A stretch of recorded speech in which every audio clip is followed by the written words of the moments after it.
You're getting tired of spending an awful lot of money for toys that seem to fall apart after a few months, or else they need batteries, or they need a complex set of instructions to put together. Well, we have a partial alternative. My guest is Marcy Myers, and she's a home economist with the Maryland Cooperative Extension Service.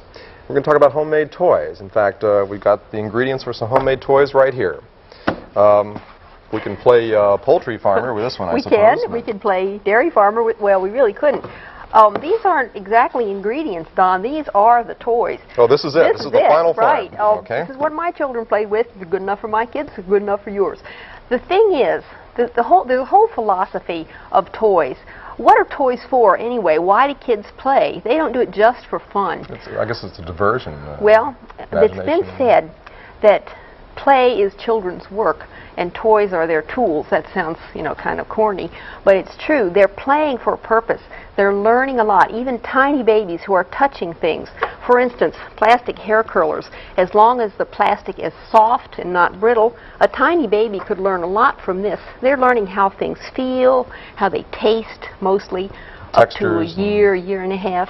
And common household things, as long as they're safe, can be wonderful toys for children.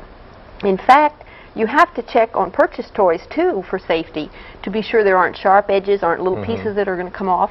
So if you're going to have to check anyway, why not go with the free stuff? And none of these things need to be assembled either. They don't run off of batteries? No. That's great. Really, our box here, which is a shoe box, very brightly colored and appealing to children. Different age kids can play with this and have a wonderful time. It's not a shoebox then when a child plays with it. It's any number of things. It can be anything. Right? It can be a monster box. I'm afraid to look in. It can be building blocks. Kids will stack up boxes like this or put things in them. Cans, too. Button collection in there. Or it can be an anything collection. If you're really a creative parent, you can decorate these things. Are you talking about really young children like preschoolers? Mostly, yes. Once kids hit school, they get a little sophisticated. They've also been watching television. 5-year-olds are sophisticated today. That's it. They watch television That's right. and they say, I want some of that. Sophisticated, expensive toys advertised. And a lot of times, the toys that are really pushed are not fun for kids at all and not educational. If it has a battery and does things by itself on the floor, you can watch it a day or two, and after that... Well, the problem is they're designed by adults.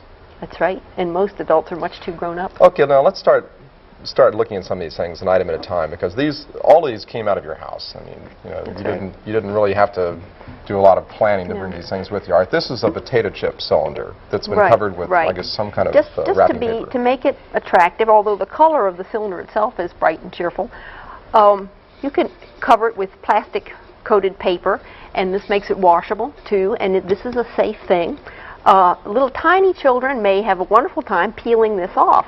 I'm sure you've seen children who unwrap Christmas presents and then play with the wrappings in the box while the forget about the present. Yeah, the expensive toy, battery operated from grandmother, sits on the floor. This is good for carrying things too. Oh, and it rolls. And babies that are crawling can roll it and they'll follow it. All right, now this is a pie tin. Yeah. In fact, this reminds me of something when I was a kid. We used to take aluminum trash can tops, and they had a handle on them. They had made a great shield, when you and sled King Arthur and his icy knights weather. Sure.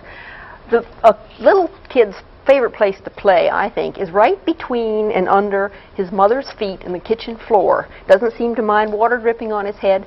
Love to pull out pots and pans from the lower cabinets and bang them, feel them, chew on them, push them around, generally make a terrible mess.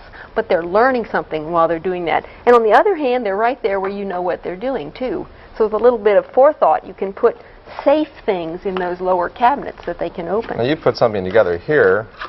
Most people throw these things away. Margarine comes in them and any number of things in the kitchen.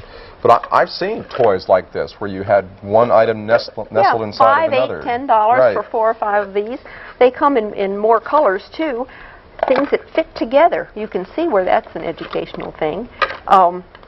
You can't put them together this way because that one won't go in. So it teaches a child relationships and sizes. Right, size, shapes, and so forth. Again, I can't stress too much the safety factor here. These are that soft plastic that aren't going to break. I can't figure this one out.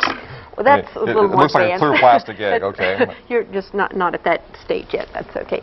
This is a come-apart puzzle type toy, just an example of a good toy that is a commercial product. This one's a little sophisticated. That means that I can't do it. My children can. But there are simpler puzzles of this kind that will absorb school-age children.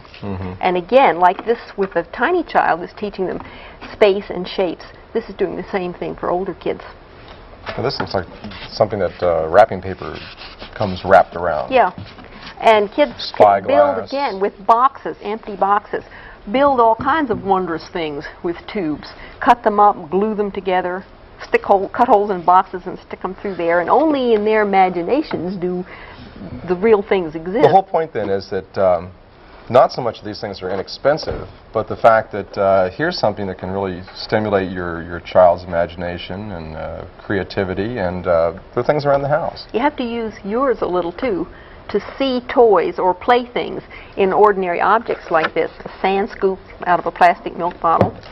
Now, when I was in elementary school, not too long ago, we used to take these things and paint them all different colors and use them to make Christmas tree right. ornaments. You cut out the cylinders and Jewelry people don't think about boxes that for anymore. little girls, spray paint them, you know, and line the little sections with cotton, and they put all their little junky jewelry in there, and they think that's wonderful. And they've made it themselves, and that's the important thing. They've done something.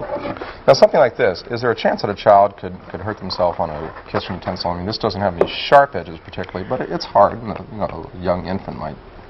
I wouldn't give this to a tiny baby. I was thinking of this kind of down in that bottom cabinet with the pie pans and the saucepans and so forth, of something that'll bang, make a good noise. You could hurt yourself if you fell on that, but it's not going to come apart. There are no small pieces. Thanks, Marcy Meyer with the Maryland Cooperative Extension Service for being with us. So, you know, if you just look around your house, you'll probably find all sorts of things far more imaginative than what we've brought out here today.